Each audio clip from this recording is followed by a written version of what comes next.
Seja bem-vindo ao curso Segredos da Ultrassonografia Ocular. Você acabou de receber aí as boas-vindas ao curso, entendendo como que é a sua estrutura, e agora a gente começa os nossos trabalhos fazendo aqui uma introdução sobre o método e as suas principais aplicações. Bom, a ultrassonografia ocular é um exame destinado, principalmente a fazer uma avaliação estrutural do globo ocular. A gente consegue, desde estruturas mais anteriores até as mais posteriores, ter uma avaliação e uma noção da sua organização arquitetural. E uma das vantagens da ultrassonografia é que isso é feito de uma maneira muito dinâmica. Então a gente está vendo as estruturas, as suas variações de formato, de posição, de refletividade, tudo em tempo real. A gente usa muito a ultrassonografia naqueles casos em que a gente tem dificuldade de visualizar estruturas posteriores, e isso inclui doenças muito prevalentes na nossa prática. Então, a catarata avançada, as cataratas brancas como essa, elas são muito comuns ainda no nosso meio. As retinopatias com as hemorragias vítreas, enfim, essas são as principais aplicações. E a gente tem que lembrar também que a ultrassonografia é muito, muito importante, talvez o principal método na caracterização das lesões tumorais intraoculares, como aqui nesse exemplo. Muito bem, quais são as vantagens então da ultrassonografia ocular quando a gente compara com outros métodos de imagem, seja métodos radiológicos ou outros métodos mesmo que a gente usa na prática oftalmológica, Primeiro, que não envolve radiação, então a gente usa um tipo de energia que não é nocivo aos tecidos, como seriam aí outros tipos de exames de imagem.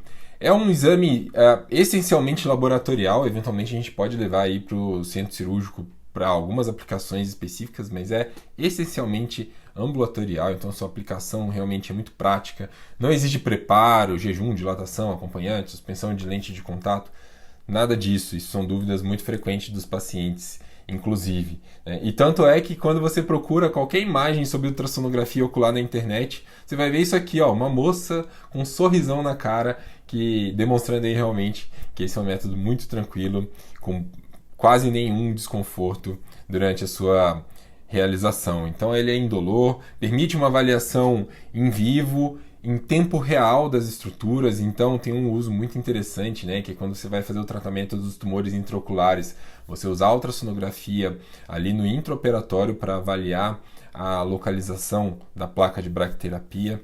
E, na minha opinião também, é o melhor método para avaliar a dinâmica e a estrutura do vítreo. Então, principalmente sendo um retinólogo, se você é retinólogo, você vai entender isso que eu estou falando.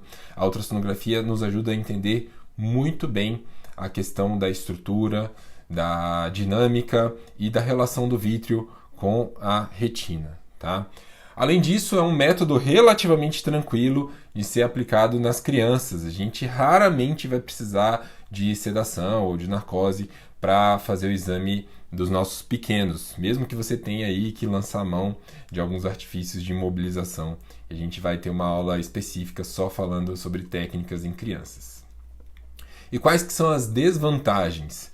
Primeiro que a gente tem que pensar nas limitações de resolução. A gente pode até aqui avaliar ou imaginar que isso seja um buraco de mácula, mas jamais uma ultrassonografia, ainda por mais que seja aqui com a sonda de 20 MHz, ela jamais vai ter o mesmo nível de resolução de uma tomografia de coerência óptica, OCT, por exemplo, para estudar aqui a mácula. Então a gente tem limitações de resolução, a gente precisa que exista um tamanho e uma distância entre duas interfaces para que elas sejam perfeitamente reconhecíveis, tá?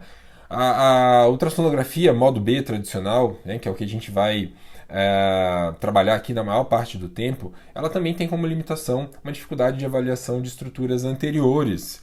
Eu coloquei um asterisco porque a gente consegue sim avaliar, identificar alterações de segmento anterior, principalmente as mais grosseiras, aqui um cristalino com diversas interfaces. A gente consegue ver, por exemplo, num caso pós-trauma com opacidade difusa da córnea, que se trata de um olho afásico. Eu vejo a íris aqui, a abertura pupilar e nada aqui atrás, nem cristalino, nem lente. Se você ainda não entendeu esse tipo de imagem, fique tranquilo que eu vou te explicar ao longo do curso. Eu só estou mostrando aqui que a gente consegue avaliar o segmento anterior com algumas limitações, sim. E aí, se você precisa de mais detalhes, corpo ciliar, zônula, posição de lente intraocular, aí sim você vai precisar lançar a mão lá da UBM, que já é um outro capítulo. Além disso, a gente tem limitações quando o paciente tem óleo de silicone na cavidade vítrea. Então vejam aqui nesse exemplo, eu consigo ver o segmento anterior, consigo ver a íris, consigo ver o cristalino. Se você ainda não está familiarizado com essas estruturas, com esse aspecto, fique tranquilo que você vai entender tudo ao longo do curso. Mas já adiantando, eu consigo avaliar as estruturas anteriores, mas tudo que está depois do óleo de silicone, eu tenho uma intensa atenuação, eu tenho um aumento artificial do globo ocular que me impede a avaliação das estruturas posteriores. Então o óleo de silicone limita bastante a nossa atuação. Tá? A presença de cálcio pode, em diversos níveis, bloquear a passagem do som, impedindo também que eu avalie estruturas posteriormente àquelas regiões onde eu tenho uma grande concentração de cálcio. E, por fim, o grande desafio do ecografista, do oftalmologista que faz ultrassonografia ocular, é o diferencial entre membranas.